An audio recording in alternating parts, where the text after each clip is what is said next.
All right, we're live. Hello, welcome again. Hello, Tom. Good to see you again, my friend. Hello, Mr. Tim. How you doing? I need coffee. That's what I'm going to say right now. Oh yeah, that's right. It's 8 a.m. your time. It is right there. It's right there, but it's too hot to drink right now. So welcome back, everybody. We're live every day this week, introducing our first 5-day challenge, which Tom is going to be leading starting next week. And what we're doing is each day we're essentially going to describe the experience that you'll have and what you'll receive in that same day of the 5-day challenge. So this is day 2. So in just a moment, Tom's going to take you, through what you would receive if you participate in the 5-day challenge for Deconstructing Stress, which is Tom's course that he's designed based on his doctoral research. I have been through the long form version of this process. So after Tom's sort of explained what day 2 is all about, I'm going to share a little bit about my experience going through this process at this juncture. Tom, over to you. All right, fantastic. Welcome everybody. And if you're watching this on a playback, welcome to this information. And please join us. Tim, if you'll put in the chat our link to our landing page and also the Deconstructing Stress group, that would be fantastic. Basically, how we see it working next week is we will be running StreamYard that broadcasts into our YouTube page, into the Deconstructing Stress group. At the same time, we will if you have become part of the group, you will automatically get the live feed and you'll just go onto that page at that time. By joining on our landing page, you'll get email reminders of what's coming up. So, you know, it's a multiple step process, but you'll get something for each one of those. There's value in that. That said, so yesterday, what would be yesterday, so next Tuesday, on Monday for the US, it'll be Tuesday for Australia, but Monday for the US, we'll have gone through listing individual stresses and organizational stresses. There'll be categories and the only reason for the categories are to remind you of areas that you have stress that you actually haven't acknowledged that are actually stressful. And for everybody I've taken through this, it works for them because it reminds them, oh my God, I totally forgot that, but yeah, this is bugging me too. That's what happens when we group all stress together. We lose track of where it's all coming from, and we need to know what it is before we can deal with it. So by listing it, now we know what it is and we know what we're dealing with. We also, honestly, let me back up just a little bit. The APA, the American Psychological Association, and many other research papers will show that just by listing your stress, you've done probably most of the work of this whole program. By listing them out, you've taken them out of the out there, I can't handle, or out there, there's too much, or as I say, the nebulous, something out in the ether, and you've brought it back into something that is doable. It's something that is listed and it's doable because when you identify it, you can deal with it. Okay? When we identify it, we can deal with it. So now that we identified it, how do we know what it means, right? Well, this next step, and what we'll do on Tuesday for the US and Wednesday for Australia, is what we're doing is we're going to then say, how does that stress affect you? And we'll ask you in simple ways, does it affect my thinking?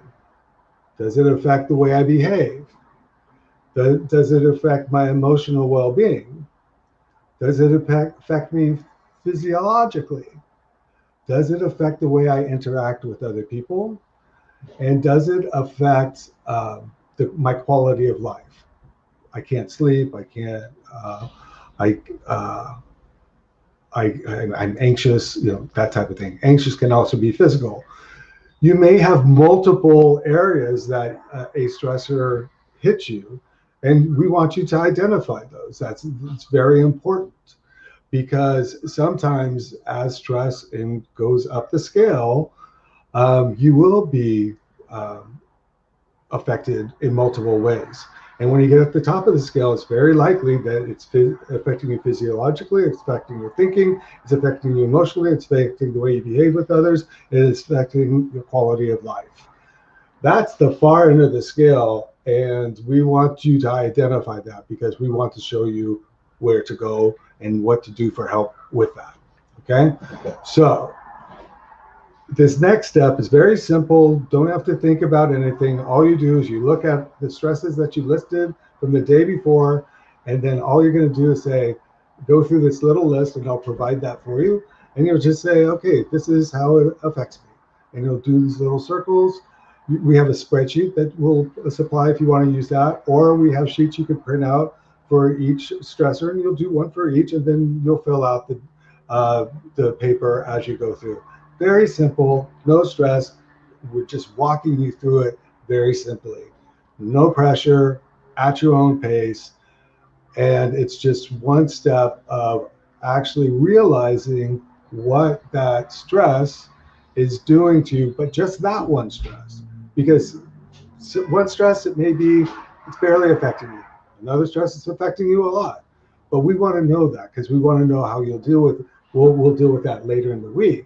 But this is very practically, very logically how we go through this while taking all the emotional baggage out of it, all that we can, I should say. You know, again, if you're feeling any type of hyper stress during this program, we ask you to please seek outside help. We fully support that. I am not a clinical psychologist. I do have my doctorate, and my study is stress. I teach it. I teach how to identify it, what to look for, and fully support clinical diagnoses and support. It's more than helped me many, many times. So back to you, Tim. What was it like when I took you through this? Yeah, I think this is the thing. Yeah, you touched on it already, but everybody is going to have their own experience with this challenge, and everyone has their own experience with the deconstructing stress process. So for me, the listing of my stresses, that I was in such an elevated chronic stress level that listing the stresses actually sort of just put me almost sort of into a point where it was quite confronting. I wouldn't say overwhelming, but it was confronting just how much. And for you, we had to take a break a little bit to give you time to breathe with it, right? We had to give you time to breathe, and because it's all on your pace. We're going through it, but we don't want to force you through it or rush you through it. We don't want to create additional stress like it started to, but then we backed off and said, okay, let's go at your pace, right? Sure.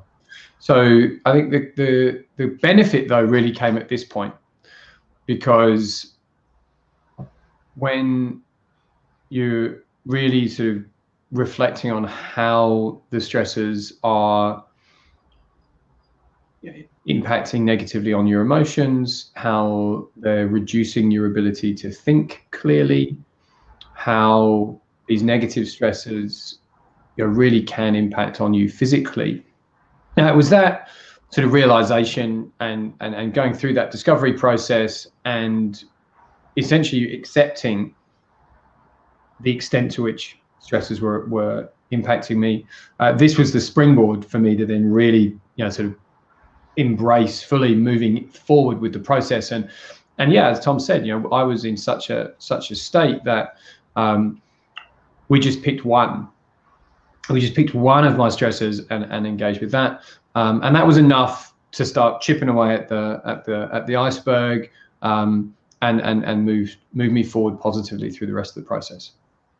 Yeah, that's fantastic. And I do have to say that my work is in, my doctoral work is in, my study is on environmental and industrial organizational stress. And this started just from the organization. But what I realized, the organization side, but I did realize that stress was that reciprocal process. People have their individual stress and how they're dealing with it and how they're being impacted by it.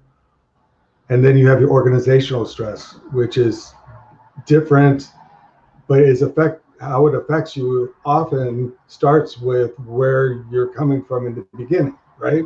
And then how do you separate where one starts and stops? And for Tim being a business owner, that was even a grayer area because everything's his business is reliant on his he's built this. He has a lot of energy, time, passion, everything in this business. However, it's like, okay, personal life, business life, how do I separate that? And then where do they combine, and where can I separate those? But it's based on this idea that our interpersonal reactions and actions are influenced by our environment. And that's the second half of my study. It's our environment really play a role in this, and a significant role, and we don't realize how much. I think probably everybody realizes a little more now because they were forced into virtual work or some sort of different work than they were doing before. But where you're located, how your physical environment and also your cultural environment of the organization, what culturally you can have an environment, right? So Tim is really good at expressing this better than I am. But a cultural, no, I do think you're better at expressing a cultural environment than I am, even though I studied it. And I lived in it and I manage it.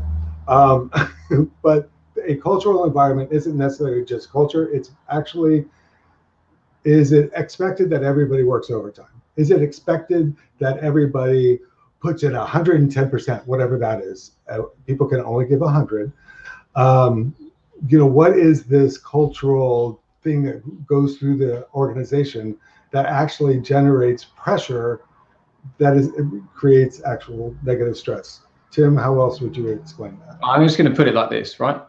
Our philosophy, our approach is that culture is only experienced in the relationships between people. Okay? So if there is an environmental stressor, whether that's a market force or it's a change of strategy or it's a technological shortfall or something that puts a wave of negative stress through each of those relational interactions between people, then those people will experience stress.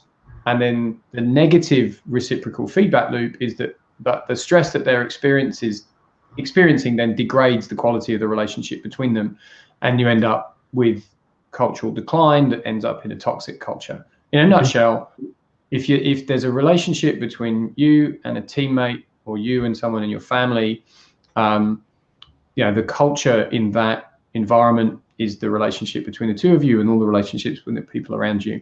Yeah, and it's great.